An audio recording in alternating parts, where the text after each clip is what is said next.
Hello, Arrow. Hello, Arrow. Hello and good morning, you two. First of all, before we even get started, I want to thank you for the encouragement that you're going to give viewers when they watch this. And not only that, but the lessons in life that we all need to carry forward. And it starts with you guys. You are the original seeds of this incredible journey. Thank you.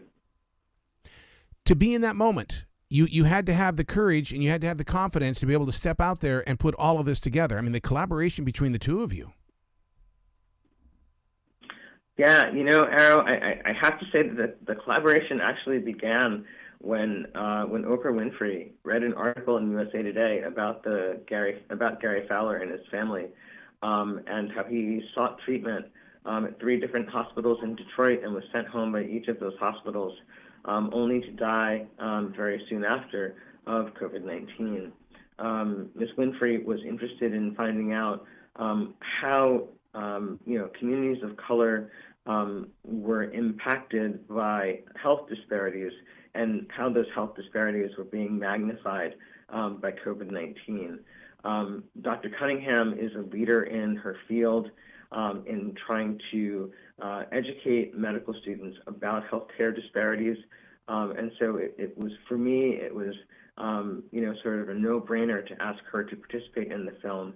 And I think that as a result of her participation and the participation of the families who tell their personal stories, the film that people will see on Sunday night at 8 o'clock will be one that both touches their hearts and their minds.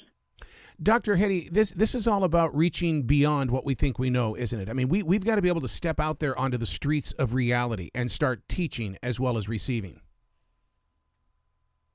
Yes, it is. We know so much about health disparities, and we have known about healthcare disparities forever.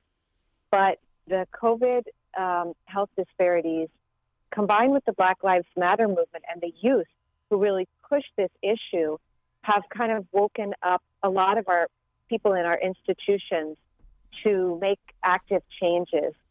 Medical schools around the country and medical institutions around the country are now more actively wrestling with this issue of inequities. How do we manage it? How do we change this situation? And there's so many brilliant solutions that are coming to the fore and that are being enacted.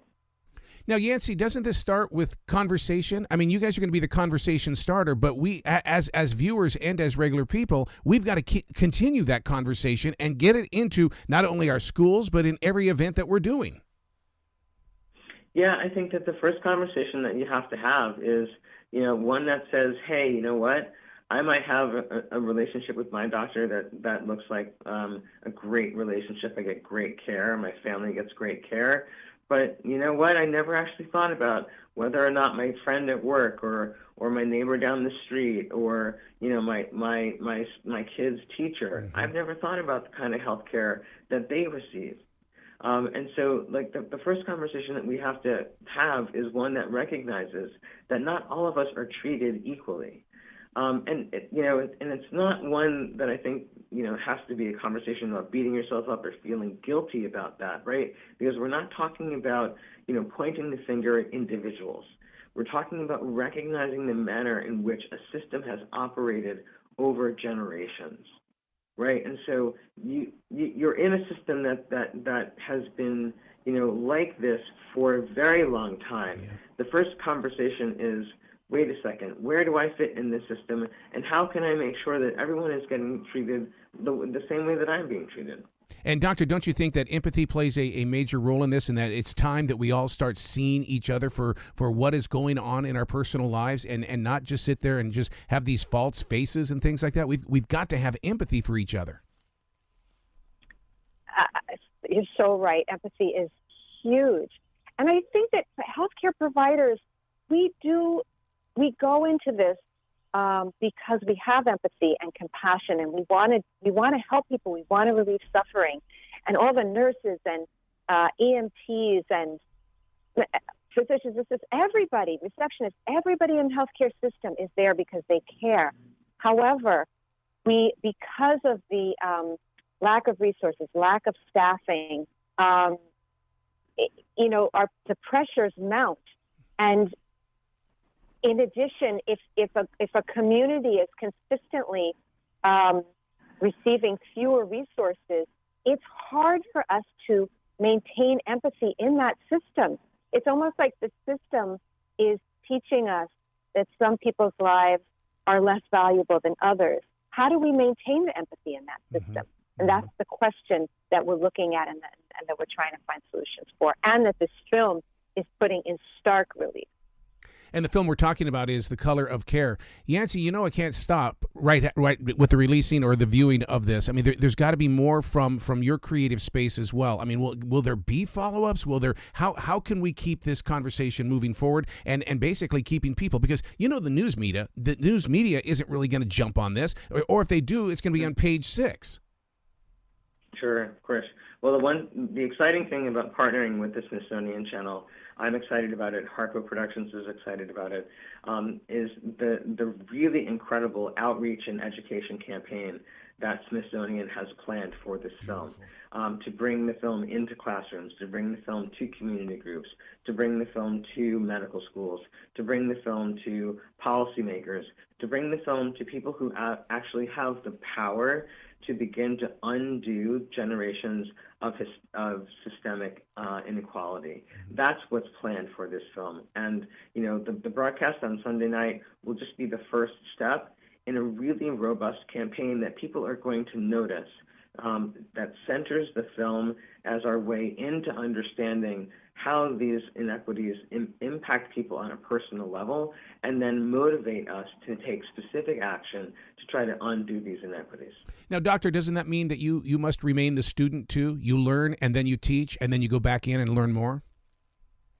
That's it. That is it.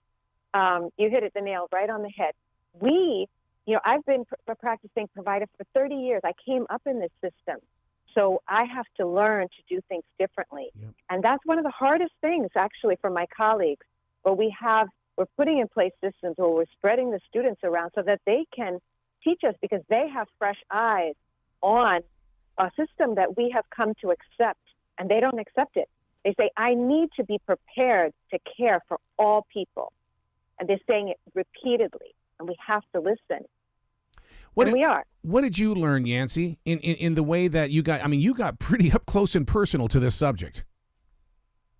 Sure. I learned a lot. I learned so much about the resiliency of people, even in the face of devastating tragedy. I learned so much about the power of sharing an individual story to help people understand a very complex issue. I also learned a lot about the history of health inequities in the United States that I did not know about, particularly the history of gynecology and in the United States, and also just really devastating statistics about Black maternal health and Black infant mortality. There are really things about systemic inequities in the United States that if you pay attention to them, they will stop you in your tracks. And they demand your attention, and that's what I hope the film will do. Oh, my God. I cannot wait until the world sees this. You guys have got to come back to this show anytime in the future. The door is always going to be open for you. Thank you, Ara.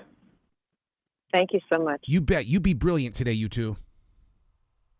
Likewise. You bet. Thank you.